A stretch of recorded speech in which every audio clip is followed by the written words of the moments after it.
October was a crazy month for indie and roguelike games, and it's almost impossible to keep track of everything that released. In this month's indie and roguelike roundup, we're going to take a look at some of the true indie gem releases from this month that we checked out on the channel. We'll chat about some of the great demos from the Steam NextFest that occurred, and then we're going to take a look at some of the games to look out for in November. There's tons of games that released and some that I didn't get the time to cover, so if I missed some great games, please let me know in the comments. Without further ado, let's get started. It's a bird! It's a plane! It's the Mona Lisa, spelled incorrectly with unsettling music playing in the background. Mosa Lina is a 2D puzzle platforming immersive simulator where nothing is planned and everything works. You'll be given 3 random items at the start of a procedurally generated level with the intention of touching the fruits and then escaping through the portal. Seems simple, right? It is, but sometimes the solution that you come to is completely out of the box, wild and wacky. The game prides itself on being pure controlled chaos, where some levels are quite literally impossible because they haven't been tested. There's millions of combinations of levels with the items available. This game has quickly skyrocketed to being a Game of the Year candidate for me, and it's worth every penny of the $5 you pay for it. It's continuing to be updated with more levels and more items, so pick up this indie gem today. dotAGE was a game that I expected to be great, but boy, I did not expect it to be this great. As a lover of turn-based games, board games, and roguelike games, dotAGE takes all 3 and mashes them into this brilliant little masterpiece. As a roguelike turn-based city builder, you'll be growing your civilization with strategic worker placement, all while defending randomized doom events that are threatening your village. There's so many crunchy little decisions to make to grow your town, and it suffers positively from that same curse of the Sid Meier's Civilization games where you always just want to play one more turn because they're so quick. The amount of content in this game is astronomical, there's more unlocks to add even more content, it's just a beast. You have to check this out, but I'm going to warn you that 500 hours of your time is at stake because you're not going to be able to put it down. Laika Age Through Blood is a genre-bending triumph that bends the Metroidvania genre with motorbikes. You will play as Laika, an oppressed coyote on a path of vengeance in a Western-inspired post-apocalyptic world. This story-rich, beautiful game has some darker themes, but some incredible and quite difficult gameplay that captivated me at first playthrough. There's something incredibly satisfying about taking a bike off a ramp, sniping 3 enemies, doing a backflip to regenerate ammo, then sniping 3 more enemies, and that being the expected way to beat an area. It's one of the most unique games I've played this year and well worth a look. One of the great parts about October was the Steam NextFest, a demothon where developers could post demos of the game they've been working on as they prepare for their full releases in the nearby future. Let's take a look at some of the awesome demos we covered this month. Balatro is a poker-based roguelike that is absolutely shaking the roguelike scene with over 45,000 demo downloads, and for good reason. This simplistic yet deep turn-based roguelike has you balancing cards you play to master poker hands and make the most amount of money you can.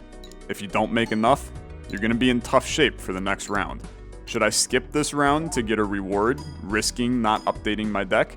Or should I fight in this round, knowing I may have a shiny new joker waiting for me in the shop that completely changes my build? It's a game of many decisions, well mashed with the RNG of a roguelike game. It releases Q1 of 2024, but the demo already feels like a full game. Check it out. Grow the Seed is an up-and-coming deck builder with a weird, unique twist. You play as a tree. You are Groot, I guess. Play cards to grow your roots, extend your branches, and generate fruit that will help you survive the onslaught of worms and birds trying to take you down. It's a bit janky of a demo, but the roots have created a really strong foundation for a very interesting game to come.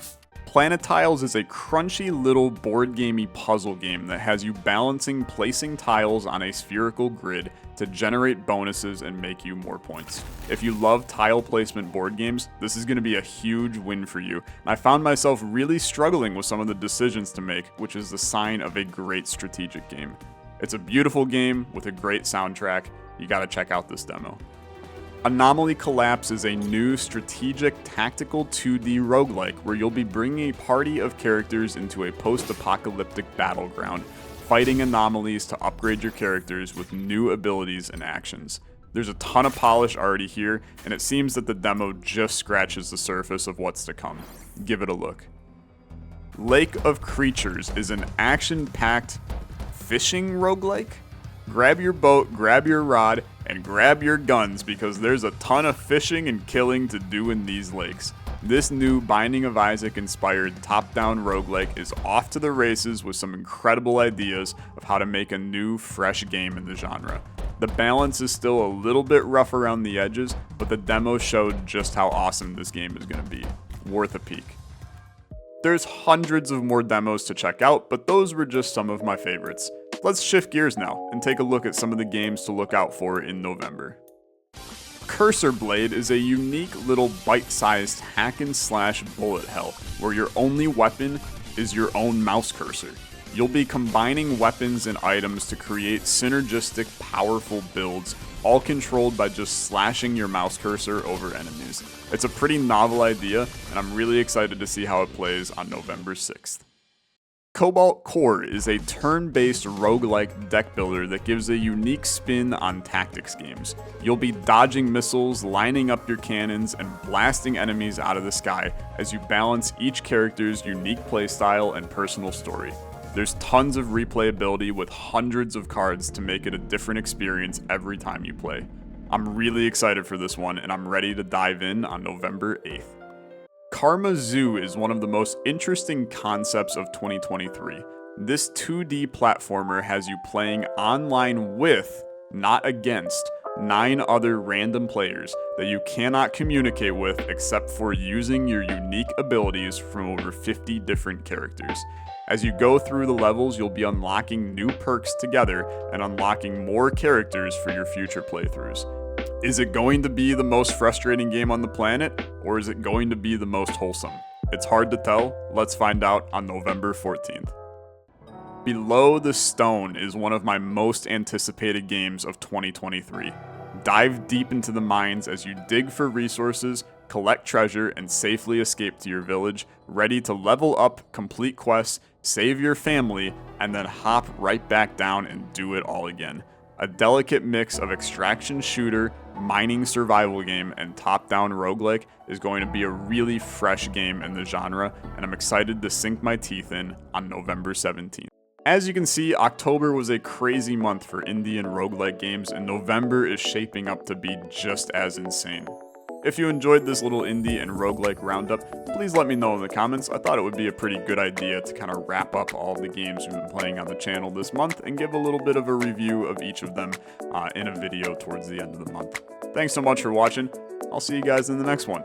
Have a good rest of your day. Bye-bye.